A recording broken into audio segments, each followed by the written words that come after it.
নমস্কার। মঙ্গলদেবকে আমরা জানি যে তিনি হলেন ভূমিপুত্র। একদিন ভগবান দেবাদিদেব মহাদেব গভীর তপস্যায় লীন ছিলেন। তার সেই ক্রোধ ও তেজ থেকে এক অগ্নিফুল লিঙ্গ ভূমিতে পড়েন। সেই অগ্নিশক্তি থেকেই জন্ম নেন এক তেজস্বী শিশু, যার নাম হলো মঙ্গলদেব। ভূমিদেবী লালন পালন করে তাকে বড় করেন এবং তার নাম হয় ভৌমপুত্র। শৈশব থেকেই মঙ্গলদেব ছিলেন ভীষণ শক্তিশালী, ক্রোধপ্রবল, যুদ্ধ করার তার মধ্যে একটা অজস্র শক্তি ছিল। মঙ্গলদেব কঠোর তপস্যা করে মহাদেবকে সন্তুষ্ট করেন। মহাদেব তাকে আশীর্বাদ দেন, তুমি নবগ্রহের একজন হবে এবং মানুষের জীবনে সাহস, শক্তি, সংগ্রামের প্রতীকরূপে তুমি পরিচিত হবে।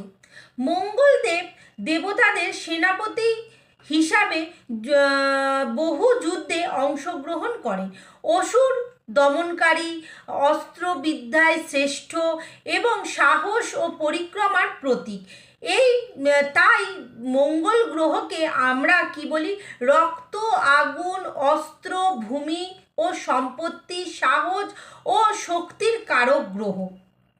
তাই মঙ্গল যাদের হরোস্কোপে পজিটিভ থাকে না, দেখবেন তারা ভীষণ ভাবে তেজি হয়, সাহসী হয়। যে কোনো যুদ্ধ বা যে কোনো কাজ দেখবেন তারা কিন্তু খুব পজিটিভভাবে করে ফেলবে।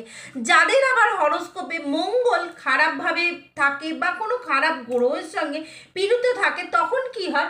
তাদের মধ্যে যে অজস্র একটা তেজ বা কোনো কাজে একটা ভালো একটা জেদ থাকা, খানিকক্ষণ পরেই কিন্তু সেগুলো চলে যায়। সেই জন্য আমাদের জীবনে বা আমাদের হরোস্কোপে গ্রহের বলবত্তা এবং গ্রহকে পজিটিভভাবে থাকাটা ভীষণভাবে দরকার।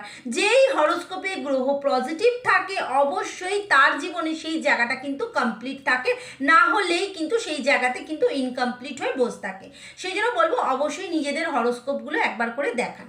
ভালো থাকবেন, সুস্থ থাকবেন।